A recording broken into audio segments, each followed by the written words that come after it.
Otro de sus compañeros que me está escribiendo, que me dice que cuando empezamos a grabar se le cae el Meet, que no ha podido nunca ingresar a la Redal. Es muy importante que ese problema, que entiendo es un solo estudiante, lo pueda solucionar cuanto antes, porque como dijo Alexander ahora, profe, verifique la grabación y ahí ve usted que yo estoy conectado. Y eso puede ayudar a, por ejemplo, si ustedes no tienen asistencias, a que uno pueda revisar esos casos especiales, volverse y poner la asistencia. Pero si ustedes están conectados de la cuenta de otro compañero, le registra es al compañero que está conectado. Y si ustedes nunca han podido entrar a la Redal y ya estamos muy avanzados en el curso, eso también es preocupante, porque en general esa plataforma es muy estable y los problemas que presentan son por falta de conexión de a veces ustedes, los estudiantes, porque no es un problema generalizado, porque nosotros vemos las participaciones mayoritarias del curso en el foro, entonces que haya un solo caso en esa situación me preocupa mucho, que eso vaya a afectar su nota, entonces es muy importante que lo revisen con la Redal internamente y hasta que no lo solucionen, operación Sirirí, porque no es posible. No recuerdo bien el nombre del compañero o la compañera que está en esa situación, pero no basta con que se conecten a las clases grabadas. Entonces eso no, porque la participación le va a quedar al compañero que está participando y que participó en el llamado a lista. Entonces, eso simplemente como recomendación para que después no nos llevemos algunas sorpresas con las notas que podamos sacar automáticamente de la plataforma, y porque yo sé que algunos de ustedes participan porque tengo una lista de participación específica, pero eso no es lo único que se necesita para pasar estos cursos virtuales, porque cuando los aprueban con muchas condiciones, ¿sí?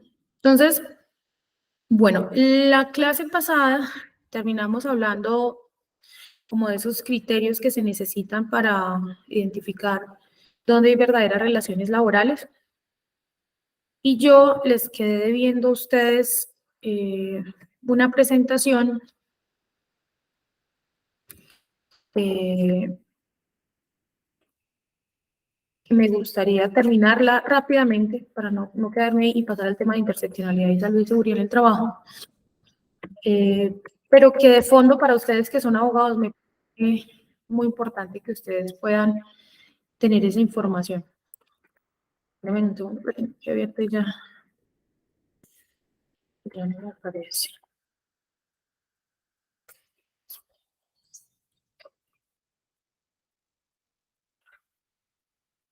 Esta que presentamos en el Congreso.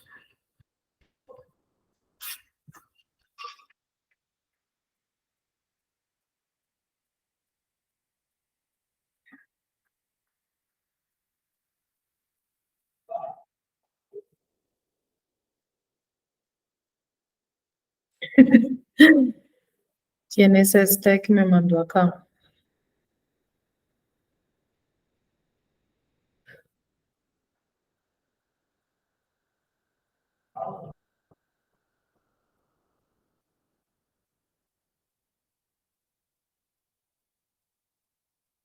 Listo, Alexander, te voy a poner la asistencia de una vez. Listo, no voy a revisar la grabación ya que me estás mandando al chat, que casualmente apareces por ahí una foto de la grabación. Listo, te la voy a poner ya.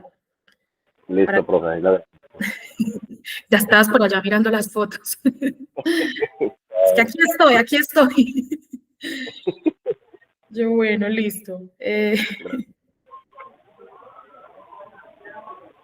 Listo. Deja la intensidad, ya te puse la asistencia. No te preocupes. Listo, entonces quería que viéramos por acá, presentar, ventana, esta. Porque vimos jurisprudencia internacional la clase pasada, como unos casos específicos a favor y en contra, pero este está en clave de criterios. Y a mí me gustaría que ustedes se quedaran con esta presentación. Esta es una presentación que hacemos normalmente cuando vamos a defendernos en el Congreso de estos temas. Aquí analizamos solamente 40 sentencias. Ustedes están viendo, ¿cierto? Sí, profe. Listo. Analizamos 40 sentencias de estos países en estas plataformas y sacamos como estos criterios. Estos criterios normalmente los usa de jurisprudencia para identificar que hay contrato de realidad. Pero a mí me parece que como la forma como está hecha la presentación les sirve mucho a ustedes como abogados para cuando se enfrenten a estos casos. Incluso no solamente casos de plataformas digitales, sino casos en general de contrato de realidad.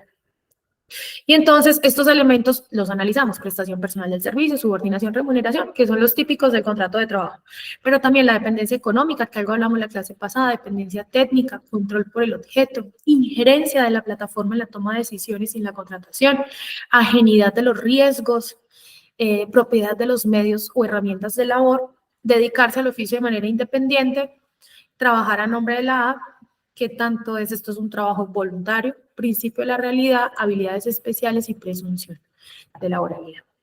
En ese análisis que hicimos, este análisis lo encuentran en uno de los capítulos de Lo digital no quita los derechos laborales, pero pues me parece que la presentación es mucho más amena que el capítulo que hicimos en el libro. Y entonces vamos a ver rápidamente estos criterios que vimos.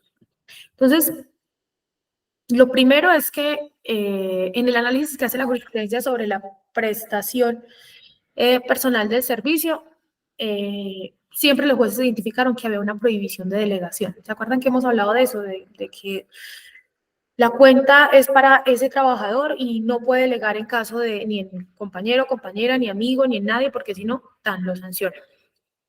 Eso quiere decir, lo han dicho los jueces, que hay una prestación personalísima del servicio, que no se puede ceder la cuenta a otras personas, su pena del bloqueo definitivo de la plataforma, que la prestación definitivamente es directa, que no pueden haber sustitutos, y si no hay software de reconocimiento facial, hay clave para ingresar la aplicación. Pero hoy, estas son sentencias más viejitas, pero hoy casi todas las aplicaciones tienen reconocimiento facial. De ahí que uno de los interrogantes que nos hagamos nosotros los abogados y abogadas es: oye, mi chica, ¿y eso cómo está en protección de datos? Acuérdense que también hemos hablado que estos negocios sobre todo tienen su negocio puesto en la minería de datos. Y los trabajadores de plataformas digitales suelen entregar toda su información personal, huellas, datos, documentos de identidad, reconocimiento facial, solo para poder hacer el trabajo que tienen que hacer. Por razones de seguridad, solo la persona que hace los pedidos tiene acceso a la app, pero también por confianza. La entrega, el depósito, la persona, esos son los argumentos. El esquema de sustitución y subcontratación viola claramente este esquema de servicio. Entonces, primer elemento, siempre hay una prohibición de delegación. Segundo, siempre hay una remuneración, siempre. La plataforma hace, o sea, digamos, no solamente paga, sino que define el pago y hace el pago directamente a las cuentas bancarias de los repartidores. Define el precio, porque lo fija el algoritmo, la remuneración, digamos, se define con independencia de lo que determine el trabajador. La percepción de un precio por cada embargo realizado, por cada encargo o pedido realizado, en atención a las tarifas fijadas, los hace unilateralmente la empresa, y la empresa finalmente es quien gira y paga las facturas y quien paga al repartidor, o sea, hace todos los pagos. Hay la subordinación, aquí estamos viendo los tres elementos esenciales del contrato de trabajo, sobre todo por el sistema de calificaciones, por el sistema de instrucciones, porque hay un control y dirección de la actividad, porque la empresa entrega esos pequeños manuales de cómo tienes que comportarte, cómo tienes que vestirte, cómo tienes que entregar, cómo tienes que conducir. El rechazo de un pedido no está reflejado directamente, pero se evidencia que haya como un sistema de puntos o de excelencia que disminuya, evaluaciones en forma de notas, que era muy usado sobre todo por parte de las empresas de transporte de conducción y sigue siendo usado por las empresas del reparto, el poder disciplinario, que este bloqueo o te despriorizo, como también recientemente en la última mesa me di cuenta que le llamaban ya a los bloqueos. No, ya no te bloqueo, sino que te despriorizo, que en la práctica termina siendo lo mismo, es no te tiro pedidos. Dependencia económica, el trabajo como repartidor, y lo decíamos, creo que en la clase pasada, en estos casos lo que analizamos es si este trabajo de repartidor es la fuente principal de ingresos del trabajador, y si además lo hace de forma habitual, ¿sí? porque se supone que si eres independiente, autónomo o colaborador, como le dicen ellos, pues tú tendrías que no depender económicamente de una sola empresa ni trabajar de manera habitual para esa empresa. Eso lo ha dicho la jurisprudencia. Pero ¿qué diferencia hay entonces con la dependencia técnica? Y es que la dependencia técnica es que eso que la jurisprudencia analiza que esa labor que hacen los repartidores, esa labor que hacen los conductores, es esencial, necesaria para la empresa. Los ingresos no dependen exclusivamente de la entrega del software, o sea, de lo que el software produce, sino realmente de los viajes que se hacen o en conducción o en reparto. Y eso es hilar un poco mucho más delgado, como lo hace la jurisprudencia, y es decir que es la empresa la que definitivamente toda esa otra parte de la cadena de producción pues hace parte de su core business. Injerencia de la plataforma. ¿Cómo? La plataforma selecciona a los clientes, siempre porque la plataforma es la que le dice a un cliente si sí o si no. El trabajador carece de cualquier control sobre la información que maneja la plataforma. La plataforma siempre tiene toda la información. El repartidor o el conductor tiene solamente una partecita de toda esa información que tiene la app o el empleador. Quien tramita las quejas, lo habíamos visto, de conductores y usuarios. En el caso de Colombia, ante la superintendencia, mediante las leyes de protección a los consumidores, pero no se hace directamente hacia los trabajadores. ¿Hay una injerencia? Entonces, esa es parte del análisis. ¿Hay injerencia en la plataforma? ¿Sí o no? Habíamos hablado de la propiedad de los medios de labor y que este siempre es un análisis en contrato de realidad y es quién es el dueño de los herramientas. Y decíamos que la aplicación era la herramienta de labor más importante y que en ese orden de ideas, indistintamente de que la moto, la bici, el carro sean de los trabajadores, la jurisprudencia ha dicho que la propiedad de los medios de labor, en este caso el algoritmo, es lo que más va a importar. Dedicarse al oficio de manera independiente. La persona no está habitualmente involucrada en el comercio o ocupación del negocio establecido como independiente. O sea, ¿qué quiere decir? Que para todos los argumentos de las empresas que dicen que son independientes, lo que dice la jurisprudencia es, oiga, pero estos trabajadores sí están metidos como trabajadores independientes habitualmente en un negocio de reparto, y la jurisprudencia ha dicho, no, yo lo que veo son trabajadores, yo no veo trabajadores independientes con su negocio, emprendiendo, haciendo reparto, en un modelo de independencia que implica el manejo de su negocio. El trabajo a nombre de la app, otro de los elementos o criterios como definimos en esta presentación que ha analizado la jurisprudencia, y es que los repartidores no podrían ser independientes porque trabajan a nombre de una empresa, no trabajan a nombre de Sandra Muñoz, yo llegué aquí con la hamburguesa, sino yo soy Rappi, o yo soy Globo, o yo soy Uber, o yo soy Didi. Y eso hace que entonces se desvirtúe esta idea de que son, trabajadores independientes. Pero además, ¿cómo lo perciben los usuarios? Contratan ese servicio a la empresa, no contratan a Sandra Muñoz para que le lleve el reparto, para que haga el servicio de conducción. Andan en representación de la empresa. Con un tema adicional que analiza la jurisprudencia acá en el trabajo a nombre de la app, y es el uso de las marcas, como también esos trabajadores se vuelven publicitarios de estas marcas que llevan en el pecho, que llevan en las maletas, aumentando la publicidad de empresas del reparto, en el caso del reparto, que es evidente en sus prendas, en sus gorras, en sus maletas, y eso es también el uso del cuerpo de manera publicitaria sin que eso tenga ninguna remuneración a cambio. Pero además, ustedes saben que los trabajadores de plataformas pagan por eso, o sea, pagan por la maleta, pagan por la gorra, pagan por la chaqueta, no se las da la empresa. Voluntariedad. Aquí las empresas dicen que pues los trabajadores son independientes porque ellos de manera independiente deciden ser repartidores o conductores. Lo cierto es que la jurisprudencia, analizando los contratos que firman estos trabajadores, ha llegado a la conclusión, en algunos casos por supuesto, que lo que firman es un contrato de adhesión, tómelo o déjelo. Y que en ese caso el criterio de voluntariedad, que es inherente al servicio o al trabajo como independiente, como emprendedor y como autónomo, queda muy borroso, y en ese orden de ideas ese también podría ser un elemento para identificar que hay contrato realidad.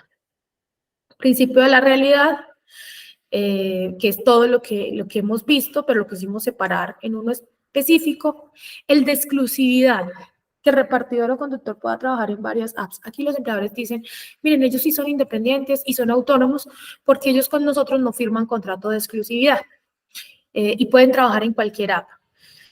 Eso en principio es cierto, pero no basta, porque un trabajador, por ejemplo, para el caso colombiano, pero también pasa para otros países, según vi como analicé la jurisprudencia internacional, un trabajador puede tener varios contratos y no por eso tiene que ser independiente. Yo puedo tener 3 contratos laborales en 3 pedazos de tiempo de mi día y no por eso tengo que ser independiente. Entonces, este argumento de la exclusividad y de que entonces, como los trabajadores no son exclusivos de las apps, entonces, de una app, entonces podrían ser independientes, creo que también habría que analizar. Cotizaciones al sistema de seguridad social.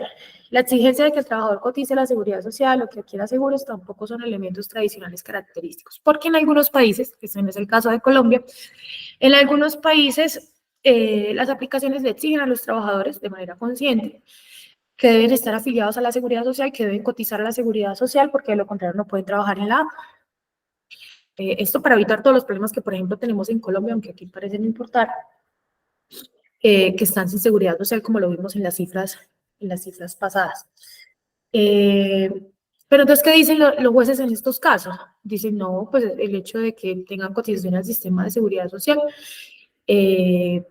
no necesariamente significa que son independientes. Digamos, seguimos en la obligación de analizar el contrato realidad. Conclusiones de estos principios y de lo que vimos en la última clase y de estos principios que ya condensan como las ideas un poco más organizadas por criterios. Flexibilización y precarización de condiciones para prestar el servicio, o sea, hay una inestabilidad por parte de estos trabajadores, hay unas disponibilidades no pagas, que todo el tiempo están conectados a la app, pero no necesariamente les llega un pedido, porque puede ser que estén despriorizados. Un cambio en las reglas de juego todo el tiempo, un trabajador de plataformas digitales todo el tiempo está firmando un nuevo convenio de colaboración, que es de adhesión, como lo vimos ahora. Deslocalización que impide y dificulta en sus procesos de organización. En estos últimos módulos que hemos estado viendo, hay un texto que tiene que ver con acción colectiva y trabajadores de plataformas digitales, que justo trata de reseñar un poco de cómo han sido las movilizaciones en Colombia de estos trabajadores de plataformas digitales, más o menos desde el año 2018, donde han sido como más fuertes, y cuáles han sido sus banderas. Pero aún así, el hecho de que estos trabajadores estén deslocalizados y el hecho de que estos trabajadores, cada uno, a pesar de que ustedes los vean juntos en algún momento, que estén disponibles en las calles, cada uno arranca a hacer su pedido, y no presentan mucha disponibilidad para los procesos de organización sindical o de organización en general de los trabajadores. Hay una invisibilidad del empleador, solo presencia con algoritmos, cada vez hay un desmonte más significativo de las empresas físicas, de empresas de plataformas digitales, en ciudades tan grandes como Colombia, en donde, por ejemplo, Rappi puede tener alrededor de 30.000 trabajadores del reparto, solo para esa empresa.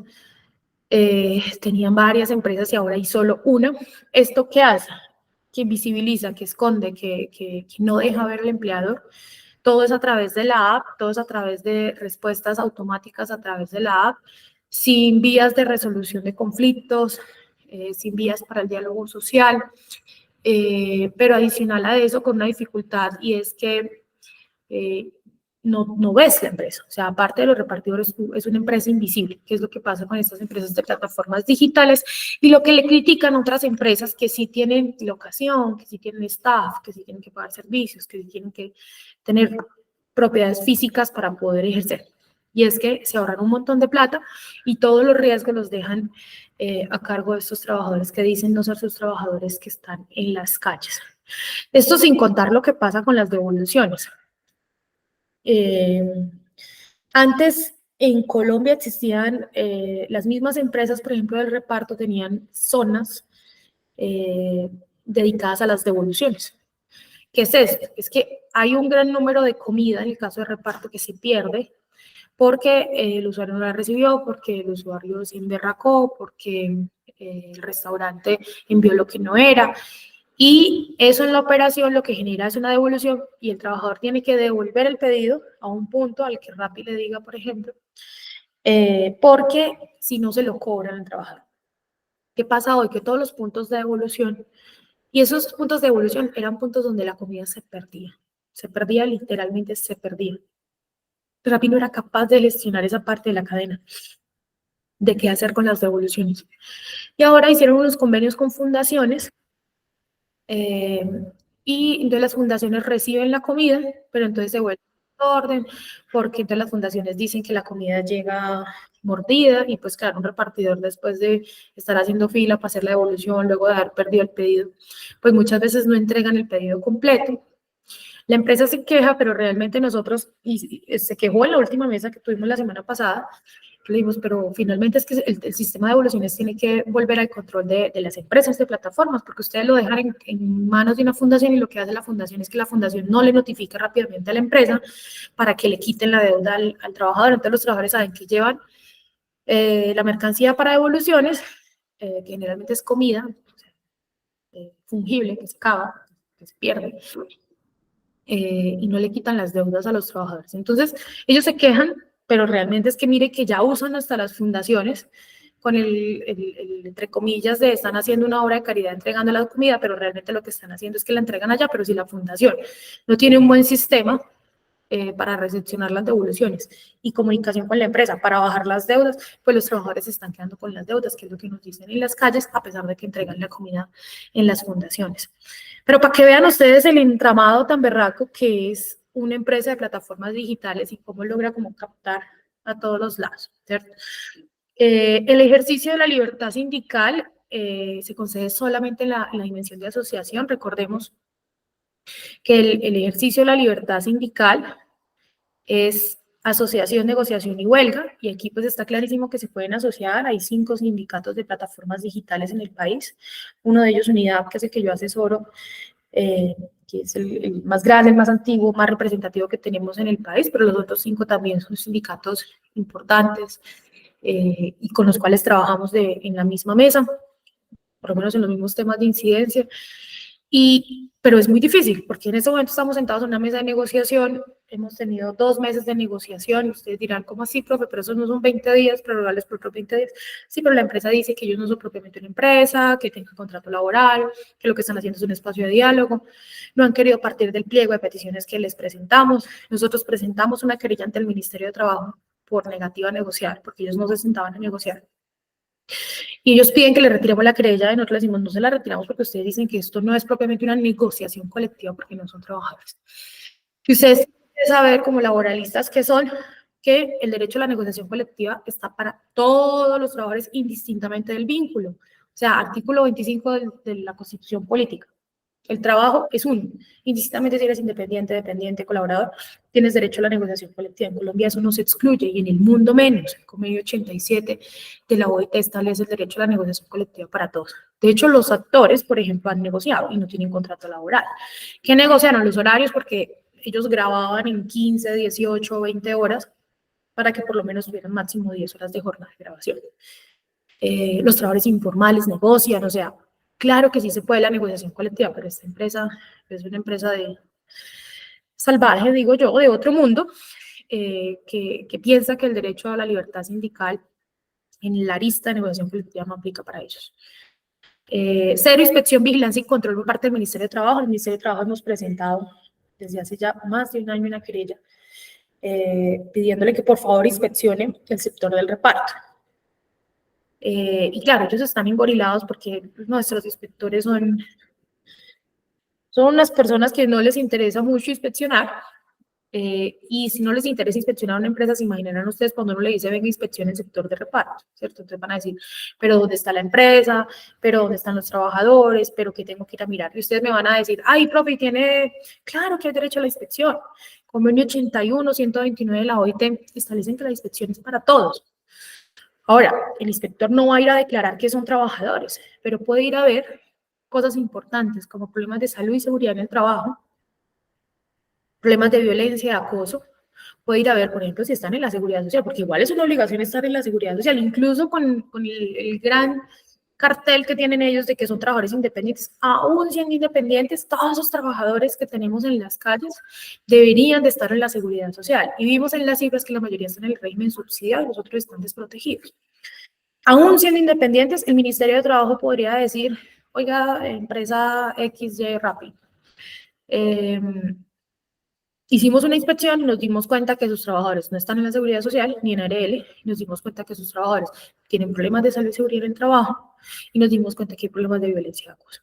Claro que puede hacerlo, y claro que puede sacar una sanción, y claro que puede condenar a la empresa que tome medidas.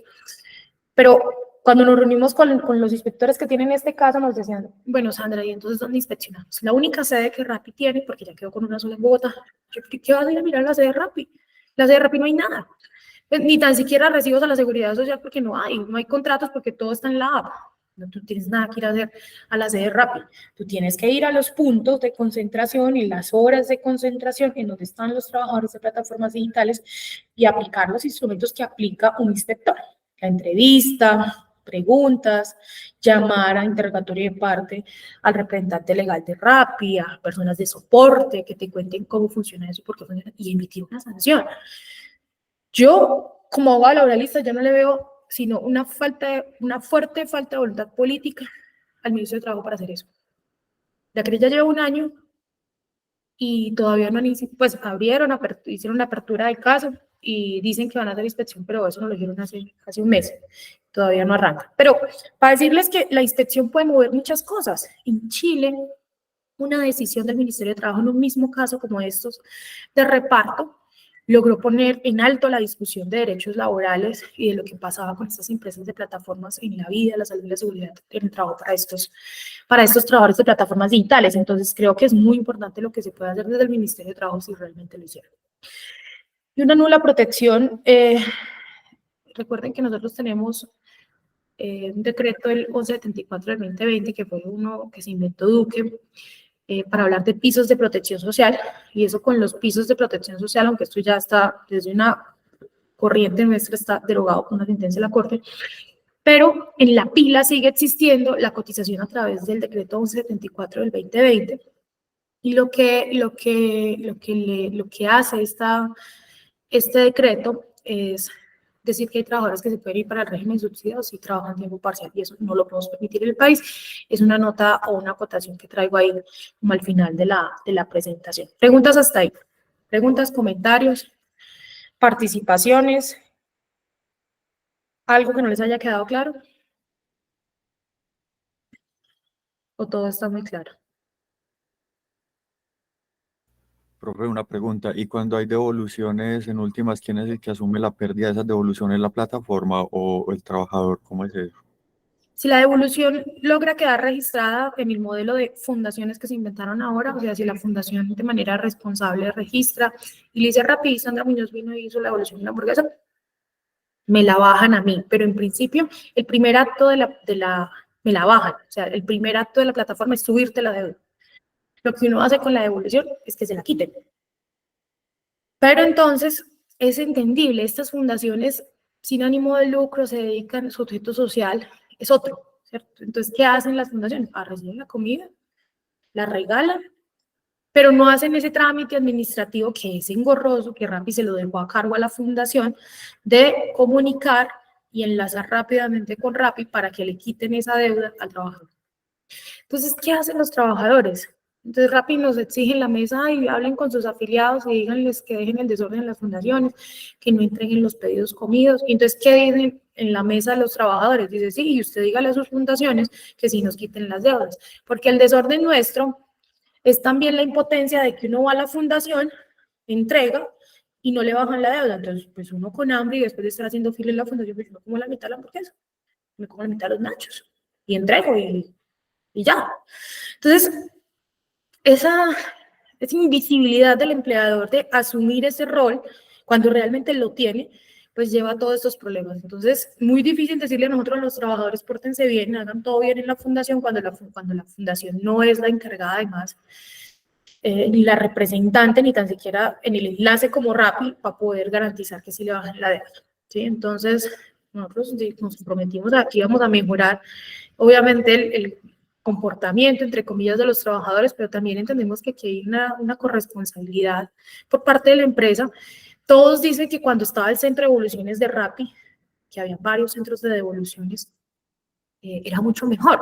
Pero claro, tú llegas a Rappi y entonces Rappi de una en el sistema te busca, te quita la deuda y te recibe.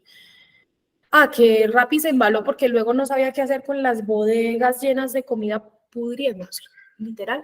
Sí, pero también es un problema administrativo de la empresa que tendría que entrar a solucionar. Otro problema con las devoluciones, ya que me hiciste acordar, y antes de dar la manito a Daniel, Bello, no sé, muchos de ustedes conocerán Bello como municipio. Bello es un municipio que ha venido en expansión y que cada vez tiene más trabajo en plataformas digitales. Nosotros creamos una subdirectiva en Bello y lo que nos dicen los afiliados de Bello es: Sandra, no tenemos punto de devoluciones en Bello. ¿Sabe qué nos toca hacer cuando queremos devolver una hamburguesa? Yo pongo el ejemplo de la hamburguesa, pero puede ser cualquier cosa. Tenemos que ir hasta Medellín, en bici o en lo que sea, a hacer la devolución porque el centro de devoluciones está en Medellín. Y yo, pero eso no es posible. Entonces, ¿qué dicen ellos? Yo prefiero comerme la hamburguesa y que me la cobren entonces, porque pues gasto yo más tiempo yendo todo ese kilometraje y gasolina que nadie se lo va a cubrir hasta Medellín, hacer fila, hacer la devolución, para que le quiten la deuda que comérselo. Entonces, claro, entonces yo les decía en la mesa, aparte de eso, ustedes no tienen puntos de devoluciones cercanos, de manera tal que esto no sea más gravoso para un trabajador que tiene. Entonces tiene la hamburguesa en la mano y tiene que hacer lo posible para devolverla, donde sea, así sea en el municipio del lado. Porque si no, no solamente le ponen la deuda, sino que recuerden que estos son los juegos del hambre. También te suben, te bajan, perdón, la calificación dependiendo de en qué ranking estás, porque no hiciste una devolución a tiempo, ¿cierto? Entonces, como sanción tras sanción, pero cero garantías por parte de la empresa para que un trabajador pueda cumplir con su función. Daniel. Profe, ya vemos un poquito el contexto internacional, pero me gustaría saber qué está pasando con las demandas en las que se pide, se declare la relación laboral entre los rapitenderos y Rappi en Colombia. Sí. Porque me imagino que deben ser muchísimas. Sí, espérame, yo les pongo la participación a ustedes. Tulio, estaba hablando ahorita. Tulio, ¿tú qué apellido eres? Te busco la lista acá. Villegas, profe, a lo último. Villegas.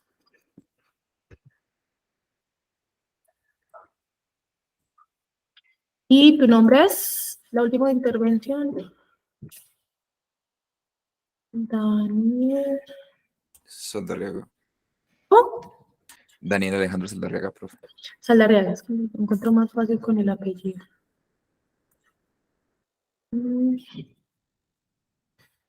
Listo. ¿Qué pasa con las demandas? Ustedes no me van a creer, pero hay cientos de demandas contra empresas de plataformas digitales en los jueces laborales del circuito. Pero esas demandas no avanzan porque en algún momento Rappi, que es la empresa más poderosa en este momento, que yo puedo decir que hay monopolio, por eso deberíamos hacer un estudio con el lente comercial, que no se le ha hecho en Colombia, en Brasil se le hizo y la sancionaron por monopolio. Pero es que Rappi prácticamente fue la única empresa del reparto que quedó masiva en el país. Y eso no está permitido desde las leyes comerciales. Entonces, hay cientos de demandas contra Rappi, muchas de ellas, pero pasa que siempre concilian. Y claro, si usted concilia en cualquiera de las etapas del proceso laboral, porque esta gente necesita la plata, o sea, los trabajadores dicen: ay, Sandra, bueno, yo voy a conciliar por 10, 12, 20 millones, 30 millones, lo que me den. Entonces, todas son demandas por contrato de realidad, por todo lo que vimos ahorita, con esos principios que vimos, con los criterios que vimos ahorita. Pero si concilian, ¿qué pasa? Nunca va a haber una sentencia por contrato de realidad. Y no la tenemos. No tenemos una sentencia por contrato de realidad. Nuestro único caso es de un ticket que no es de Rappi, que es de otra plataforma. Pero los tickets son distintos porque los tickets sí son trabajadores de planta de un lugar. Y fue un caso que ganó el consultor jurídico de la Universidad del Rosario, que eso no me parece para nada el modelo de Rappi, el modelo del reparto del que estamos hablando acá, de plataformas basadas en la ubicación. porque ese era un trabajador que no se movía, y ahí hay una sentencia por contrato de realidad.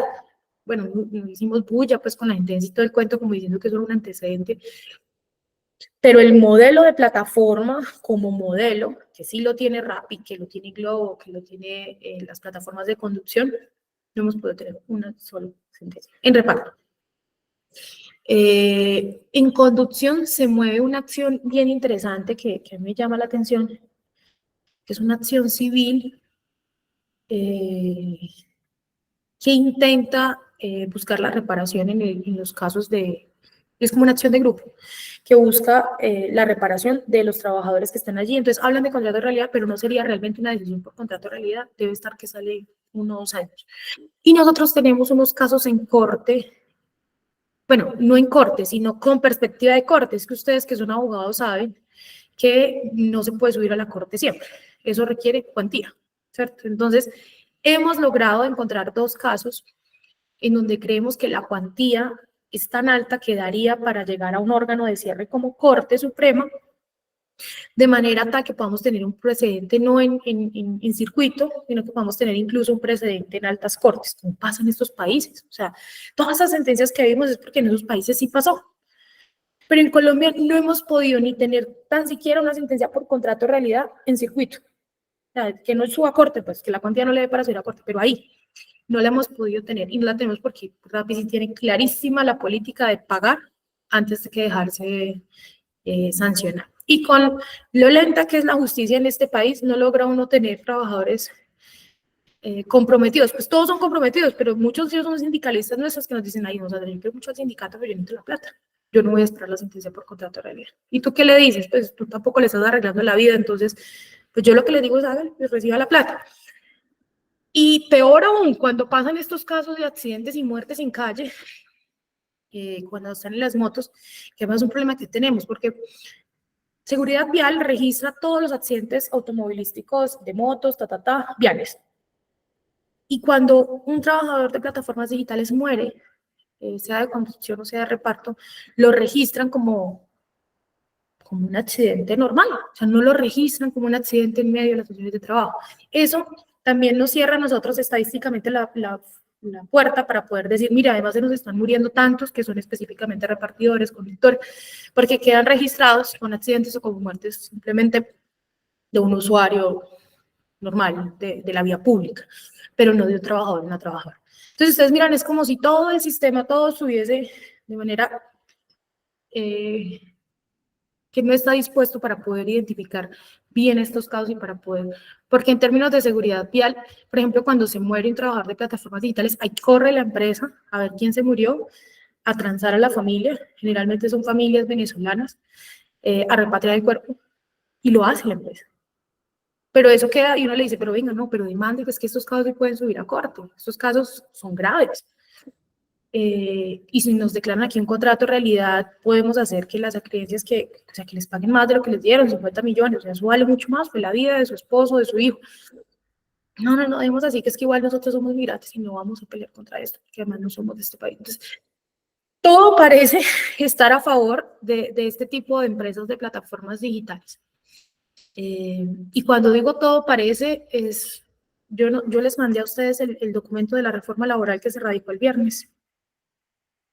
A ver, ya mira. Se las mandé al chat, ¿no? Ustedes saben que se radicó la reforma laboral, eso sí lo saben. ¿O no? Sí, profesor. Pero no lo mandaste, creo que no lo mandó. No lo mandé. Dios mío, ¿qué ha pasado? Se los voy a mandar ya mismo porque si no se me olvida. Uy, no, muchachos, ustedes no se imaginan. Ustedes para esta clase que es específicamente de Cuarta Revolución y en donde dedicamos 5 clases a hablar de plataformas digitales, deberían de estar muy preocupados con esto. Ahí les acabo de mandar el texto. Ese es el texto completo de la reforma laboral.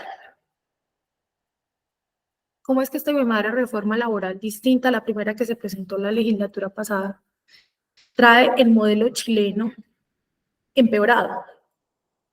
O sea, no dice que los trabajadores de plataforma, o sea, el proyecto de ley que presenta este gobierno del cambio, me tiene un poco decepcionada, establece que los trabajadores de plataformas digitales podrán ser dependientes, subordinados o podrán ser independientes según como lo estime la empresa. Es increíble porque eso no tiene nada que ver con la promesa del programa de gobierno de Gustavo Petro, con lo que se dijo en el Plan Nacional de Desarrollo, con lo que logramos redactar en la primera versión de la reforma laboral. No tiene nada que ver con lo que la Unión Europea viene haciendo con su directiva de la Unión Europea, que es nada, resolución de laboralidad para todos los trabajadores de plataformas digitales. No tiene nada que ver con lo de la ley de riders, que ya dijo, la ley de riders son trabajadores, todos los trabajadores del reparto, sino que se parece a la reforma que hizo Piñera en Chile, o sea, la derecha, y es peor. O sea, es increíble que ese artículo de plataformas digitales y que después la ministra salga en un Twitter, que se los voy a compartir con Alianza I, que es José Daniel es el director de Alianza I, que es como el gremio de las plataformas digitales, a decir que hizo un acuerdo con las plataformas digitales en beneficio de los trabajadores, y a nosotros nos filtraron el documento que Alianza I le propuso al ministerio, y es idénticamente el mismo artículo que Alianza I le propone al ministerio, el que el ministerio pone en la reforma laboral. Eso, por supuesto, tiene un gran descontento a los 5 sindicatos de trabajadores de plataformas digitales. A mí me tienen con una depresión que ya uno no sabe ni por dónde agarrar esto, porque apoyamos el gobierno de Gustavo Petro,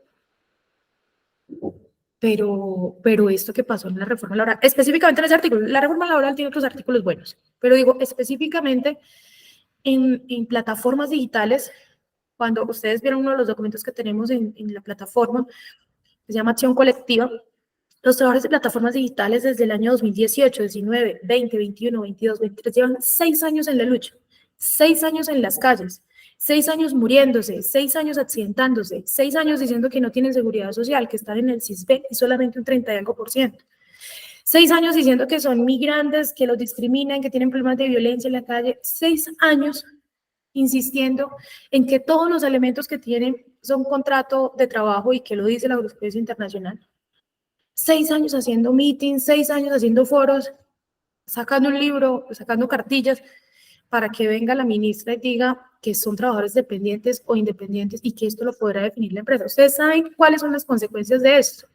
Que todos esos casos que tenemos, esos cientos de casos que tenemos, y les decía ahora que tenemos en los jueces, pues un juez va a decir, ¡ah, madre! Nueva ley de la República, pueden ser dependientes o independientes. Usted ya les cerró la puerta. Entonces voy a analizar los demás que son independientes. Y no falta un montón de jueces que viendo la norma diga que son trabajadores independientes, porque ya hay una ley que les está abriendo esa oportunidad. Pero adicional a eso, tú no le puedes dejar a una empresa del nivel de salvajismo de las empresas de plataformas digitales, que además son empresas nuevas en el país. O sea, son empresas que nacieron en 2015 y empezaron a fortalecerse en 2018, y con la pandemia se fortalecieron mucho más. Tú no puedes dejarle la voluntad de una empresa que determine el tipo de vínculo. El tipo de vínculo se da por los elementos. O sea, cuando una empresa de plataformas digitales va a decir, uy, sí, yo creo que aquí lo que tengo son trabajadores. No, si justo la pelea que están dando es por eso. O sea, porque ellos insisten en que su modelo es de independientes. Y Alianza IN, que es el gremio de las plataformas digitales, tiene todo el músculo y tiene todo el lobby y tiene toda la plata para pagar lobby, como lo hicieron en Nueva York para tumbarse la ley AB5, que mirábamos la clase pasada. Tienen toda la plata para voltear a cualquier congresista, y más como estamos ahorita en la coalición del Congreso, que no estamos en una buena coalición, y menos en Cámara. En Cámara estamos más o menos en Cámara de séptima y en Senado estamos peor. Pues saben que esta ley tiene que pasar por Cámara y luego tiene que pasar por Senado. Pero había que dejar que ellos le hicieran lobby a los congresos, al congresista, a los representantes y a los senadores, y le pagaran lo que les tuvieran que pagar, porque así funciona la política en este país, y nosotros hacíamos nuestro trabajo de lobby, pero a través de la movilización y la presión política.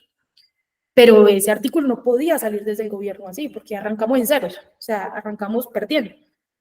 Al principio nosotros decíamos, bueno, sabemos que este tema es duro porque sabemos que el Congreso está fletado por muchos congresistas que reciben plata de las empresas, y sabíamos que la pelea iba a ser dura en el Congreso. Pero ahora nuestra desilusión viendo el viernes la reforma laboral fue, o sea, ya no tenemos nada, porque, o sea, ya prácticamente Alianza ahí no tiene que pagar lobby ni hacer lobbyistas en el Congreso, porque ya el artículo de entrada le quedó como ellos querían, o sea, no lo tienen que cambiar. Entonces, la apuesta y nuestra posición en la última reunión fue que quiten el artículo. O sea, preferimos que quiten el artículo porque ya es muy difícil. Cuando usted arranca con independencia y dependencia, con el sistema mixto, es muy difícil usted volverlo laboral, porque además no tenemos la fuerza en el Congreso ni tenemos la plata para pagar lobistas. En ese orden de ideas, creo que lo mejor va a ser quitar el artículo y dejar algunos artículos de la reforma que ustedes van a ver ahí que hablan de registro de las empresas, que eso nos puede servir para identificar las empresas, que las empresas tienen que registrar, que ese es otro artículo que hay, tienen que registrar el número de trabajadores que tengan. Eso nos puede servir a nosotros para la negociación colectiva, saber cuántos trabajadores hay, en qué condiciones están, con qué condiciones sociodemográficas. Eso es una obligación que viene de la OIT, de un estudio que se hizo para Colombia. Entonces la OIT recomienda que haya como un observatorio en el ministerio que registre los contratos. Eso puede quedar, pero el artículo específicamente que habla del vínculo, del tipo de vínculo que tienen, creo que es importante. Es mejor hacer la fuerza, pero para que se baje ese artículo, porque son malos daños que puede hacer el artículo vigente, que dejarlo así como estamos. Y dejar los artículos que tienen que ver con transparencia algorítmica, que digamos ha sido una tendencia en el mundo que entre más transparente sea el algoritmo, más posibilidades tenemos de poder apretar a estas empresas e identificar cuáles son los problemas que tienen. Entonces, esa es la realidad que tenemos, se los acabo de mandar, ustedes es el del artículo 23 en adelante, el 23 es el que establece este adefesio de artículo, y otros que yo creo que se pueden salvar, que son los que tienen que ver con registro de contratos, registro de empresas y transparencia algorítmica, creo que se podrían dejar como para seguir dando la lucha y para seguir insistiendo en que estos trabajadores tengan derechos, pero ese específicamente que se parece al modelo chileno, que es peor que el modelo chileno, creo que no vale la pena mantenerlo como artículo. Vamos a escuchar a los compañeros. Edu. Hola, profe, haciendo, pues mi intervención precisamente tenía que ver precisamente con el tema o el pronunciamiento que hizo la semana anterior el Ministerio de Trabajo con el director o el gerente de Alianza IN, que era precisamente, hacían alusión que habían llegado a un acuerdo para poder suplir el tema de la afiliación al sistema de la seguridad social de los trabajadores de reparto.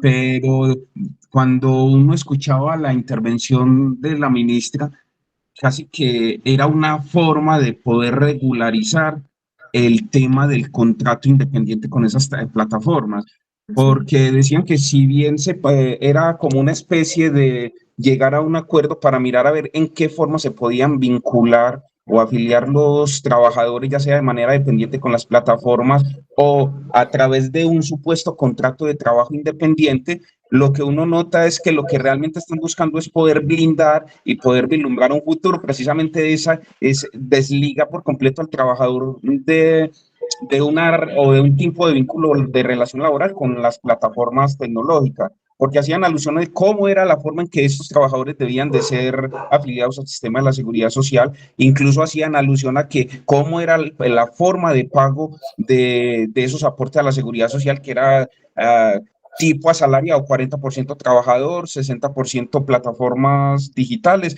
pero hablando siempre en pro de un contrato de trabajo independiente. Entonces ve uno que cuando se hacen este tipo de alianzas entre los representantes de estas plataformas digitales incluso con los entes gubernamentales como son el Ministerio de Trabajo, que debieran de buscar ir en pro de salvaguardar esos derechos fundamentales de ese reconocimiento de relación laboral de esas personas que ejercen ese tipo de labor.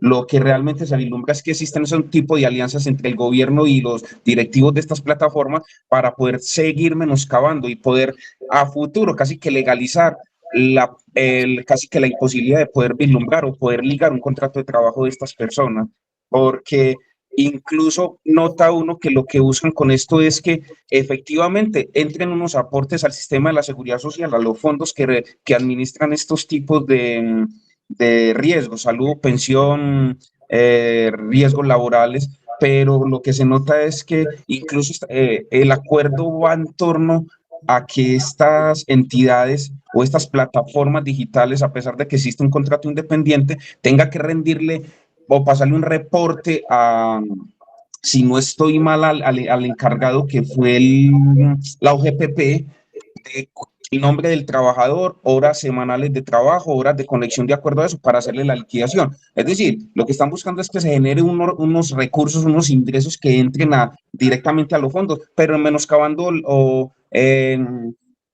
o deteriorando a futuro poder que realmente se den este tipo, usos reconocimientos de relaciones laborales, porque lo que vemos es sí, aporten a seguridad social, incluso la plataforma podría, eso es lo que entendí, que las plataformas incluso colaboraron con un 60%, pero desligando cualquier tipo de relación laboral, pero eso sí, generando el reporte a estas entidades o a estos fondos para que efectivamente estos trabajadores, que fuera de que no van a tener un reconocimiento de relación laboral, van a tener que empezar a cotizar porque esas plataformas van a estar brindando la información a estas entidades para que efectivamente se tengan que dar y se tengan que dar estos pagos, estos aportes al sistema de la seguridad social. Así es, Edwin. Yo les estoy mandando al chat, bueno, ya les mandé la reforma laboral y les mandé el acuerdo que nos filtraron, el acuerdo del que habla la ministra y la noticia para los que no saben bien quién es Alianza ahí, para que vean la noticia en Twitter. Incluso si nos pueden apoyar, sería bueno que comentaran en Twitter, como estudiantes de la Universidad de Antioquia, de lo que está pasando allí, y ustedes que están más informados que de pronto otras personas que posiblemente no lo estén. Y si uno mira el documento que Alianza le pasa al Ministerio de Trabajo, que es el segundo documento que les mando al chat, la redacción del artículo, el sentido del artículo, es el mismo que quedó en la reforma laboral. Tú no puedes hablar de diálogo social, como lo dice la señora ministra en el tuit, cuando tú solamente acogiste la posición de la empresa y desconociste los 6, 7 años de lucha de un movimiento que en el país ha hecho una insistencia por un reconocimiento justo, que además va a tono con el mundo. O sea, lo que acaba de hacer la ministra de Trabajo en un gobierno progresista es una locura, porque en ese artículo tiene otros buenos, la reforma laboral, pero en ese artículo específico fue como irse en contra de todo, es como irse de espaldas al mundo, de lo que está haciendo la Unión Europea, de lo que hizo España, lo que viene luchando en Estados Unidos, de las luchas de varios países en América Latina. Entonces es increíble que el Ministerio de Trabajo, que la ministra, todos nos decimos como, ¿qué le pasó a esta señora Claudia? ¿Por qué acoge la propuesta de Alianza IR? Además, nosotros nos hemos reunido con Alianza IR un montón de veces en la legislatura pasada cuando se presentó la reforma y convencimos a la ministra, que ella no sabe mucho de este tema, de vea, hay derechos laborales. Y lo puso así en la primera parte de la reforma y en esta, pero además porque Alianza ahí no es un gremio de la fuerza de la ANDI, de FENALCO, de ACOPI, que son gremios de empleadores históricos en el país, que ustedes vieron el escándalo en el que fue muy chistoso porque Petro no fue al Congreso de la ANDI, es de los empresarios, y entonces todos empezaron a partir de no haber ido al Congreso de la ANDI, empezaron a decir que el presidente entonces tenía problemas de salud, que el presidente cancelaba mucha agenda. Ya van en que escuché a Ingrid Betancourt diciendo ayer que es que el presidente consume cocaína, que el presidente no está en sus condiciones, y de ahí salió el Senado diciendo que necesitaban que el presidente entregara formalmente al Congreso y a la opinión pública su estado de salud porque es el presidente, pero todo porque él no fue al Congreso de la ANDI, y él no va al Congreso de la ANDI porque ya estuvo el fiscal Barbosa, y eso fue una encerrona. Ya estuvo el viceministro Edwin Palma y nos contó en vivo y en directo qué pasó en el Congreso de la ANDI, y nos dijo, ¿esto acá es una encerrona? O sea, esto acá no les importa los derechos laborales. Nosotros le decíamos, ¿usted qué hace allá? El presidente ni tan siquiera fue. El presidente no es pendejo, o sea, el presidente no fue, y no fue porque los empresarios le tumbaron la primera reforma laboral que habíamos radicado, y yo creo que eso es coherencia también.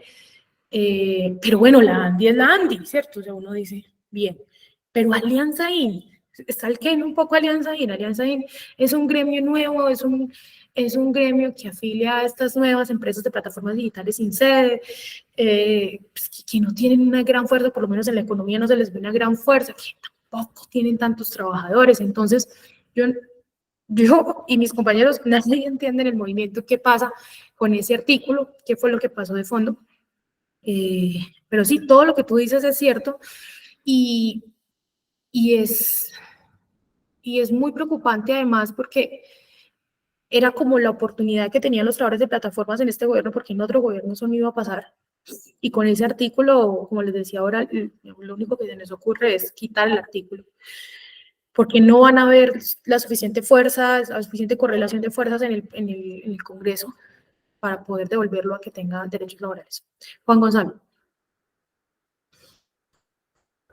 Buenos días, profe.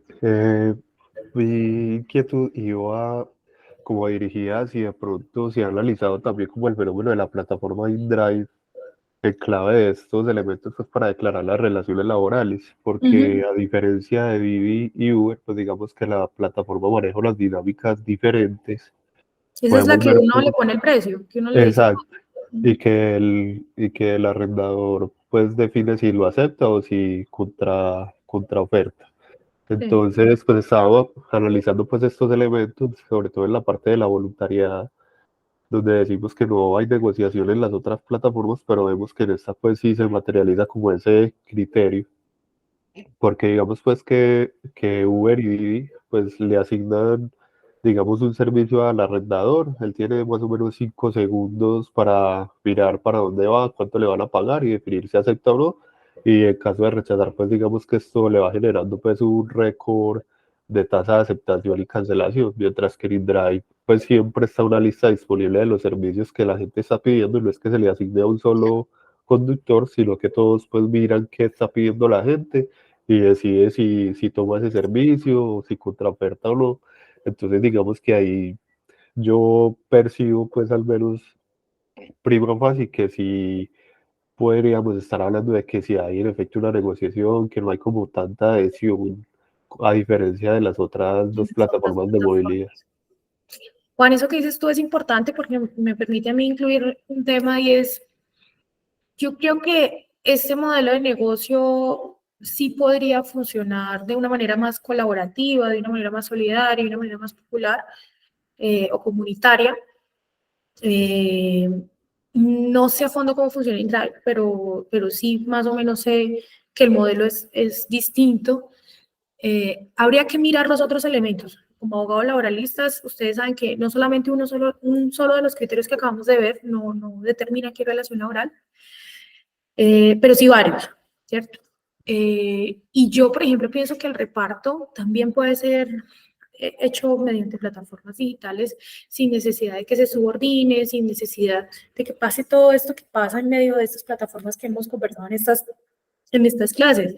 De hecho, yo soy una de las que he dicho en mis espacios, pues, si empresas como Rappi, incluso como Uber, como Didi, o las que son de reparto en otros países como Glovo, Pedidos Ya, pues no quieren, porque les parece que reconocer derechos laborales es una cosa que los quebraría, pues que salgan del mercado, porque es que no estamos en el modelo de la esclavitud. O sea, es una empresa hoy subordina, tiene trabajadores en la realidad, o sea, tiene los elementos del contrato de realidad, pero no reconoce derechos laborales que no puede existir. Y entonces todo el mundo dice, no, ¿cómo vas a decir eso? Y entonces, ¿qué vamos a hacer con el reparto? El reparto ya es una necesidad de la gente, y es verdad. O sea, la gente no va a dejar de pedir domicilios porque la gente ya está inserta en esa dinámica de consumo. Y eso se profundizó mucho más en la pandemia. Y una vez la sociedad avanza o sea, da un paso hacia esa arista del consumo a través de los domicilios y de los rapifavores porque con Rappi se pasean perros, se hacen Rapifavores, se hace Rapicash, o sea, todo. Es el modelo de las apps chinas, que tú en una app haces todo, pagas los servicios, consigues novio, paseas el perro, pagas el arriendo, pides que te abran un hueco en la pared para pegar un cuadro, todo. Compras un vuelo, ese es el modelo de las apps chinas. Y eso es lo que ha intentado Rappi, cada vez tiene más servicios. Pero, por ejemplo, los rapifavores, ya me acordé de una historia de los rapifavores que yo no sé si se las he contado, y es que nuestro vicepresidente de unidad una vez hizo un rapifavor, y el rapifavor era ir a pegar un cuadro, literal. Entonces, siempre me acuerdo de la pegada del cuadro con el rapifavor, porque era eso. Entonces cuando nosotros le decimos a Rappi en la mesa de negociación, ¿usted qué contabiliza? Dice, no, en el rapifavor yo contabilizo que el rapitendero se desplaza a la casa de Sandra a hacer un favor. O sea, le contabiliza la distancia el kilometraje y le dice, bueno, por 3 kilómetros te pago 2.800, que es lo que pagan hoy, 2.800, 3 kilómetros. Y en los Rapiturbo, 3.900. Y cuando él llegó allá, era coger un taladro, abrir un hueco, medir, poner el cuadro. ¿Qué queda por fuera? ¿Qué queda por fuera de esto? Pues lo que vale pegar un cuadro, o sea, es que pegar un cuadro vale. El conocimiento del taladro cuesta, las medidas que él tiene que hacer, o sea, eso no lo pagan, no pagan el favor en sí, sino el desplazamiento de ese ser humano a la casa de Sandra a hacer el Rappi favor. Es increíble porque entonces las mediciones para Rappi siguen siendo de distancia, como si todo el tiempo estuvieran haciendo reparto, pero cuando llegan a la casa llegan es a hacer un favor y ese favor no es pago. O sea, la fuerza de trabajo, ahí específicamente esa fuerza de trabajo que el trabajador usó para pegar el cuadro no es pago, ni como un adicional. Ah, bueno, ya, ese era el Rappi favor, hasta luego. Increíble cómo se mercantiliza el ser humano, o sea, la vida humana, el respiro humano, la existencia misma en esas plataformas digitales. Pero aún más grave es como uno diciendo todas estas historias que yo les cuento a ustedes, se las hemos contado al nuevo Ministerio de Trabajo miles de veces, con todos, argumentos jurisprudenciales, argumentos académicos, la vida, la realidad de los trabajadores, las poses de los trabajadores, y sale un artículo de estos. En la seguridad social, ¿qué pasa para que no nos despistemos ahí un poco?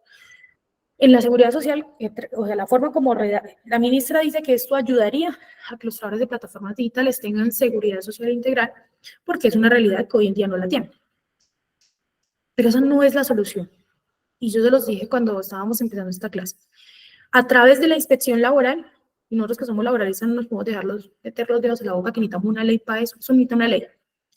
Si usted lo que quiere es un reconocimiento de seguridad social como trabajadores independientes, que es lo que están planteando ellos en la norma, pero son trabajadores independientes como esquizofrénicos, ¿cierto? Porque el independiente paga toda su seguridad social. Ellos acá están asumiendo, es como un juego, están asumiendo que como que medio son empleadores, porque van a pagar el 60%, siendo independientes, o sea, conservando la independencia, van a pagar el 60% de la seguridad social y el trabajador va a pagar el 40%. Sobre un IBS del 40%, que es el general para todos los trabajadores de plataforma. Pero si yo como empleador, si yo como Rappi ya estoy asumiendo el 60%, es porque de fondo yo estoy diciéndole un mensaje claro a la sociedad del Ministerio de Trabajo, como que medios son mis trabajadores, sino como a cargo de que yo voy a reconocer el 60%.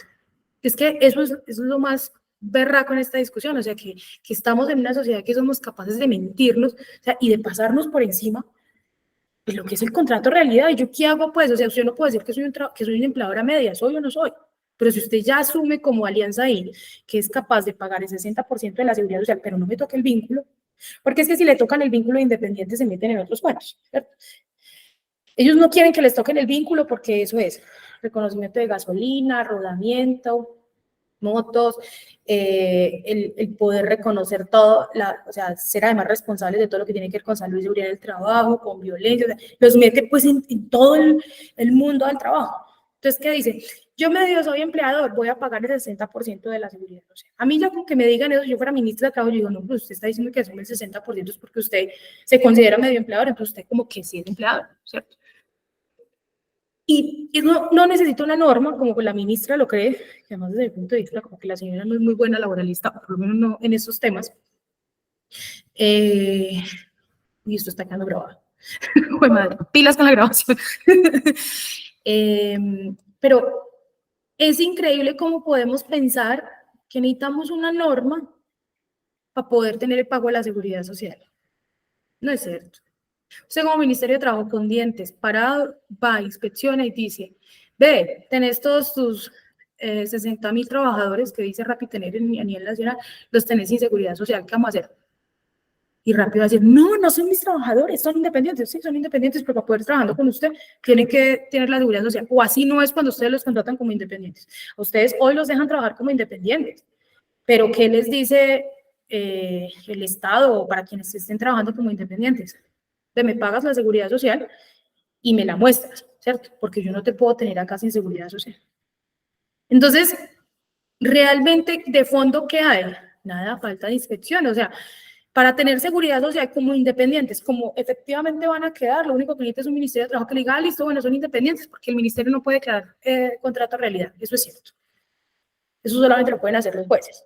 puede advertir que posiblemente hay una relación laboral. Pero sí puede decir, pues, deben haber pagos de la seguridad social. Yo no sé cómo, pero pagos de la seguridad social. Y eso no necesita una ley. O sea, para ser trabajadores independientes, para ellos mismos pagar la seguridad social, no necesitan ser trabajadores, pero en cambio sí pone uno la discusión. Digamos, a través de una inspección uno pondría eso en la agenda pública. Jason.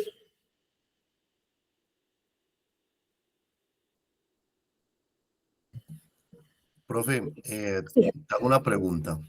Pues no sé, de pronto Rappi en algún momento también ha participado en licitaciones o no tiene conocimiento. ¿Licitaciones? Sí, pues por lo regular las grandes empresas siempre, digamos, como quien dice, facturan a costa del Estado. Ah, sí, ya, te entiendo. Entonces, en general, digamos, pues nosotros pregonamos en cierto grado de ser muy capitalistas, pero técnicamente seguimos siendo muy paternalistas en el sentido de que las grandes empresas realmente son ricas, no precisamente o no son grandes, por la dinámica pues dentro del mercado, dentro de su catálogo de ofertas de servicios o productos, sino que más bien se amparan en la contratación pública pues para enriquecerse. Entonces, a medida pues como en la que se ha gestado todo este crecimiento de plataformas, entonces me surgió la duda de si pues ustedes no sé si han investigado o demás, si han participado en licitaciones públicas. Sí, o sí hemos investigado. No, en el momento, esta es una empresa que se funciona solamente en el sector privado, pero tú tocas un tema muy importante, Jason, porque es cierto. O sea, a mí me genera un poco de risa a veces ver cómo los empresarios de nuestro país y el sector privado dicen que no, que son independientes, que el Estado, que no necesitan nada del Estado. Y realmente las grandes empresas, pues el ejemplo es el GEA en Antioquia, ¿cierto? O sea, las empresas se apalancan en el Estado para conseguir enriquecerse. ¿O qué están haciendo en este momento? Que ustedes deben saber, y si no lo saben, sería bueno que lo investigaran un poco. ¿Qué va a pasar en la región del Urabá con todos los puertos? Van a ser 9 puertos. Cada puerto ya es de una empresa del GEA. Entonces, es con inversión china. Entonces, es todo un despliegue, porque va a ser además la zona más importante portuaria de este país. Es todo un despliegue privado a través del GEA, pero apalancado por la política. Y no digo la política solamente partista, sino apalancado por las contrataciones estatales, por las licitaciones, y apalancado en el Estado. O sea, consiguen plata de cuenta del Estado, ¿cierto?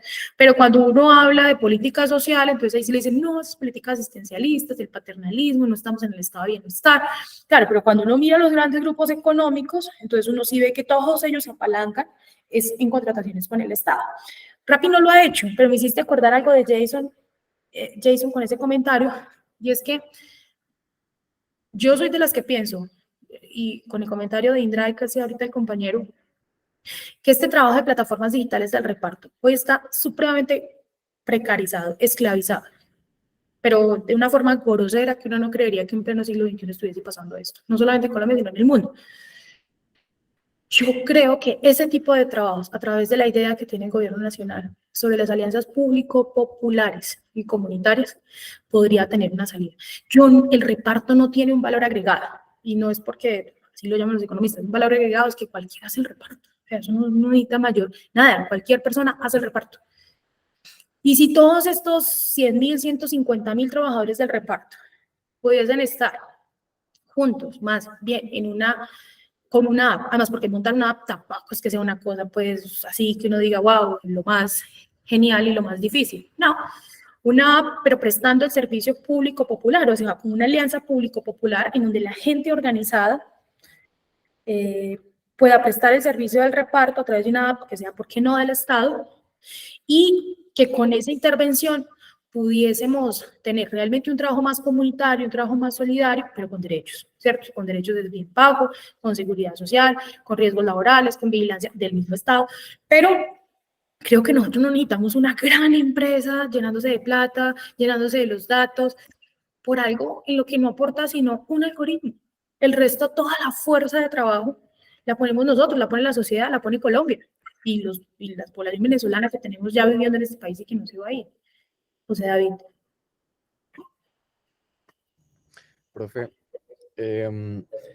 respecto a de si la plataforma debería ser pública o privada, pues es que lo que tú decías también, como el manejo de los datos es importante, porque si el gobierno es el encargado de controlar y suministrar los datos de, bueno, tal población consume tales cosas, digamos que ahí habría como más control en la sociedad respecto a lo que puede elegir y lo que no puede elegir.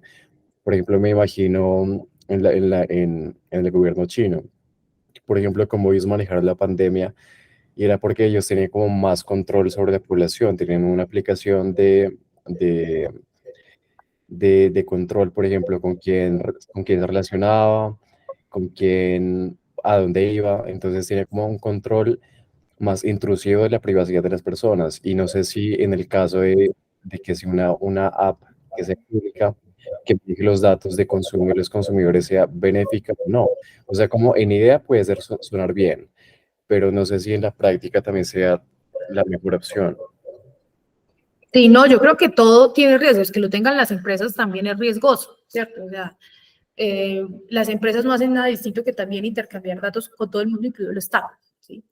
Hoy en día, todo este tema de datos cada vez es mucho más sensible, sobre todo porque Colombia no tiene una buena ley de protección de datos, pero piensen ustedes que son laboralistas, tampoco tenemos una ley de protección de datos específicamente para el mundo del trabajo, que a mí me parece que eso es importante, porque los trabajadores en medio de las contrataciones, en medio de las relaciones laborales, entregamos un montón de información que no necesariamente está cobijada por la Ley General de Habeas Data, ¿cierto? De protección de datos. Eso por un lado. Yo estoy de acuerdo contigo en que eso tiene todos los riesgos, pero los mismos riesgos los tenemos con el privado, peor porque hacen minería de datos, intercambian nuestro consumo todo y no hay ningún control sobre esto. Creo que es mucho más fácil incluso podernos pensar en que necesitamos protección de datos en general para el mundo del trabajo y ver cómo le ponemos las talanqueras al Estado desde ese punto de vista.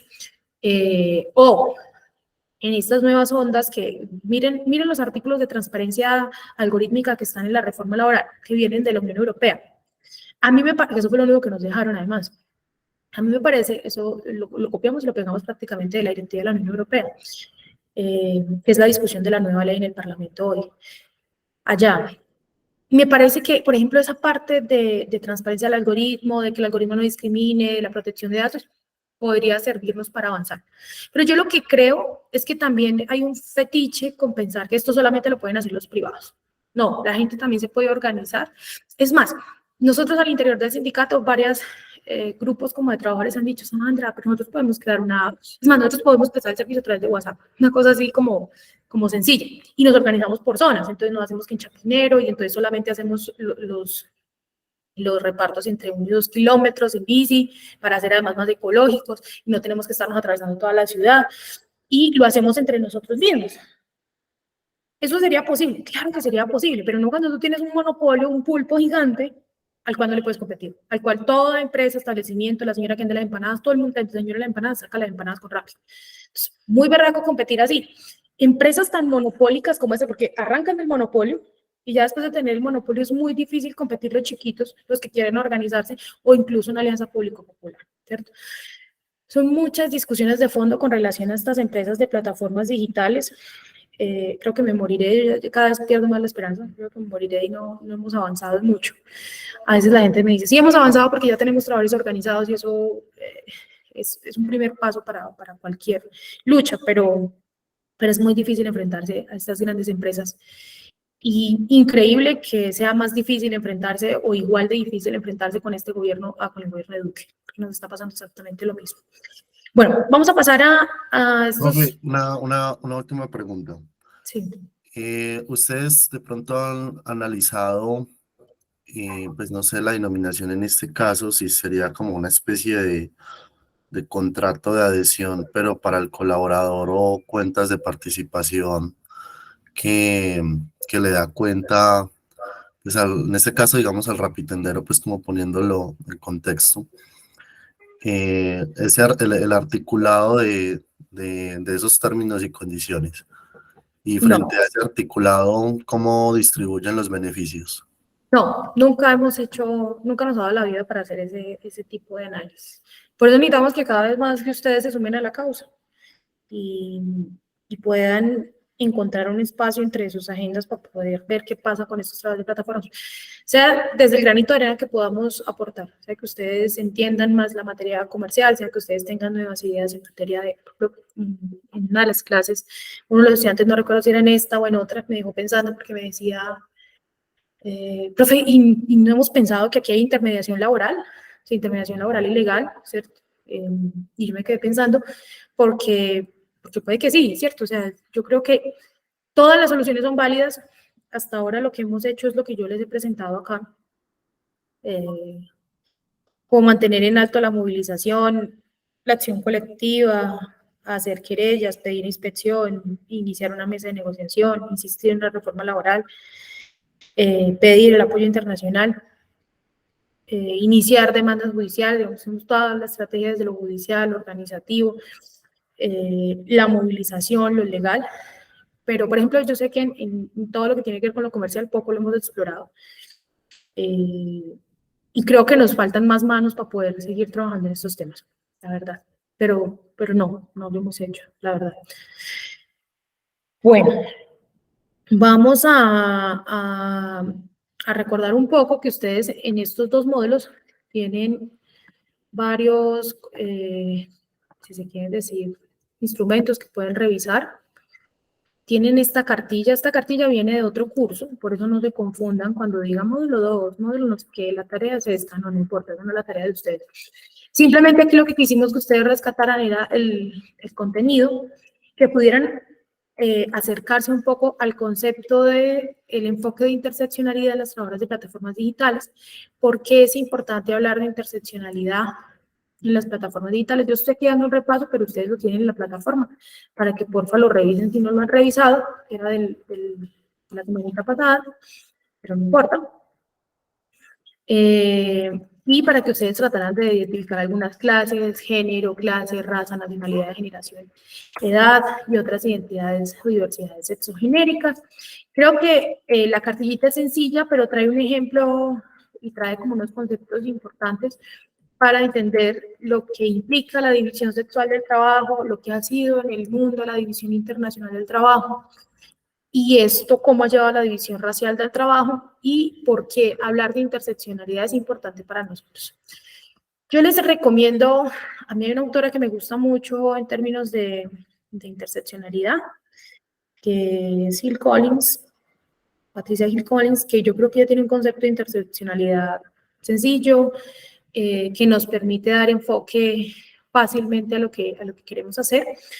Pero me gustaría escucharles una o dos intervenciones quizás. ¿Qué es el enfoque de interseccionalidad? ¿Qué entendieron ustedes, los que hayan podido revisar el material? ¿En qué consiste el enfoque de interseccionalidad? ¿Por qué creen que es importante para las plataformas digitales? Para yo ver en qué nivel estamos y no dar una clase de interseccionalidad sin necesidad. ¿Quién dijo yo?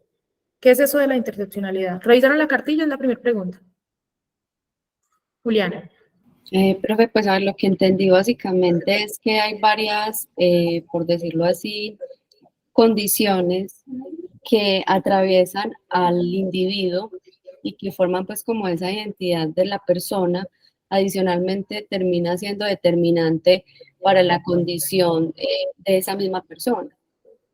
Entonces, por ejemplo, si es un migrante y adicionalmente a eso de pronto tiene otra condición adicional. Por ejemplo, ponían ahí ejemplos en la cartilla de una persona con una discapacidad, con pocos recursos, a una persona que pudo estudiar, que incluso terminaría trabajando para la empresa pues, de la mamá.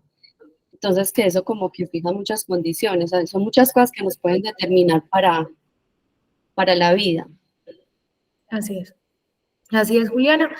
De hecho, Patricia Hill Collins es una de las primeras personas que habla sobre el concepto de interseccionalidad.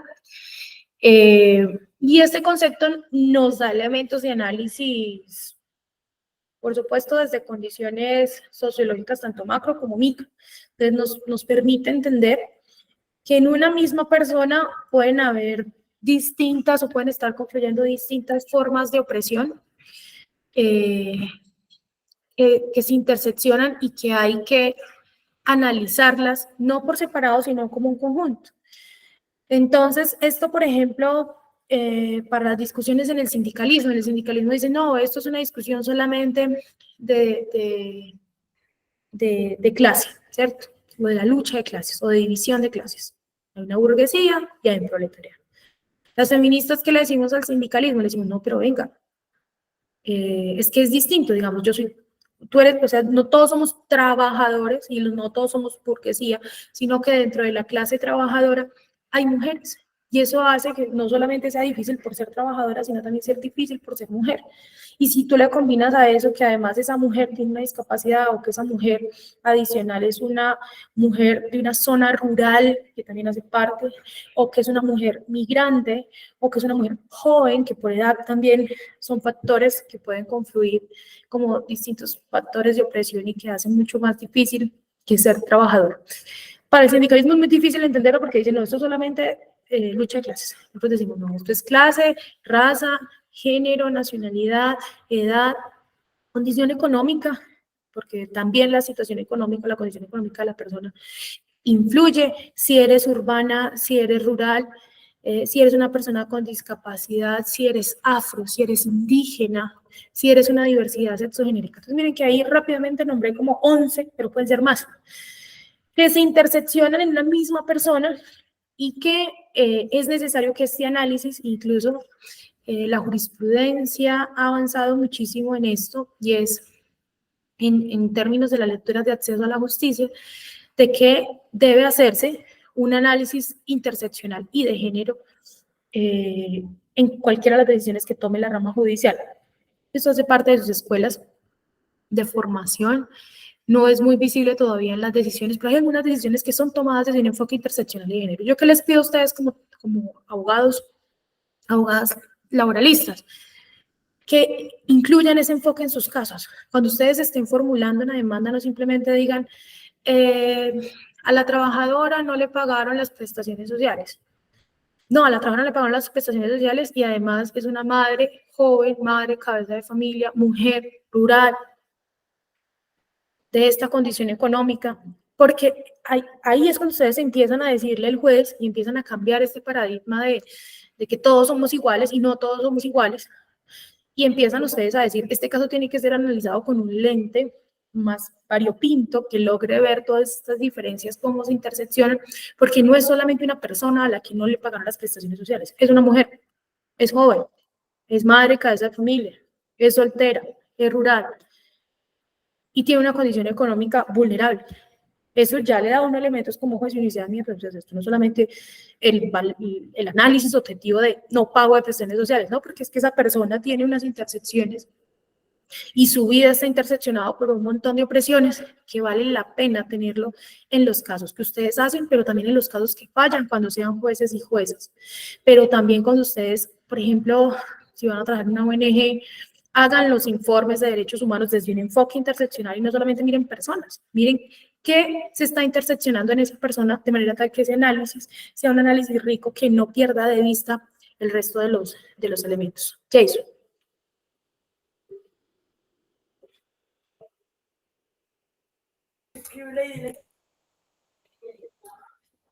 Profe, sí, yo lo estaba mirando precisamente, es como una especie de técnica novedosa o sirve incluso de herramienta para dar cuenta de varios aspectos asociados como a una dimensión específica como de una persona para que evidentemente, pues en este caso el ente valorativo no solamente identifique el objeto, sino que también el contexto en el que la persona también, o en este caso el sujeto, se desenvuelve. Me pareció bastante interesante porque pues mezcla sobre digamos, para nosotros, por ejemplo, no muchas veces que formula demandas o hace derechos de petición, usualmente menciona algunos de estos aspectos pues de manera intuitiva, pero incluso pues los gráficos que estaba mirando sobre el asunto de esta interseccionalidad nos podría dar incluso más elementos pues a la hora de valorar la situación de una persona sin necesidad de solamente hacer referencia al objeto. Así es. Por ejemplo, el género, la orientación sexual, la etnia, incluso la nacionalidad, si también está en condiciones de discapacidad, o la religión. Así es.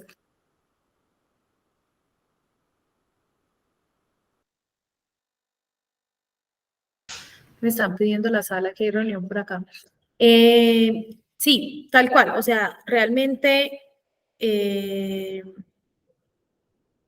un enfoque que poco usamos y que en las plataformas digitales vale mucho la pena tenerlo en cuenta porque estamos hablando de cosas nuevas, porque somos abogados novedosos, porque el mundo nos habla, porque cada vez hay que avanzar más en clave de estos enfoques de género, diversidades genéricas, enfoque interseccional. Además, en las calles tenemos un montón de diversidades genéricas, un montón de mujeres, pero también un montón de intersecciones. Todo el tiempo hemos dicho, esto es un sector de población migrante, esto es un sector de población que no tiene que es vulnerable económicamente, que están atravesados por una condición de clase también y discriminación, que vale la pena que hagan parte de los análisis que hagamos del trabajo en plataformas digitales, ¿sí? Yo en la próxima clase que nos veamos, me toca dejar por ahí porque ya me están quitando la sala y yo estoy por acá robándome esta sala un ratico. Arrancamos con algunos elementos de salud y seguridad en el trabajo. Por eso la pregunta en el foro que tienen en el módulo 7 ya, el módulo 6 tiene una preguntita sobre intersección, que esto que acabamos de hablar nos sirve para que ustedes pongan algunas ideas en el foro, y el módulo 7 tiene la preguntita ya sobre salud y seguridad en el trabajo. Leanse el documentico que aparece de salud y seguridad en el trabajo, investiguen, miren qué recomendaciones, qué piensan ustedes del tema de salud y seguridad en el trabajo y expliquen en salud y seguridad en el trabajo en las plataformas digitales.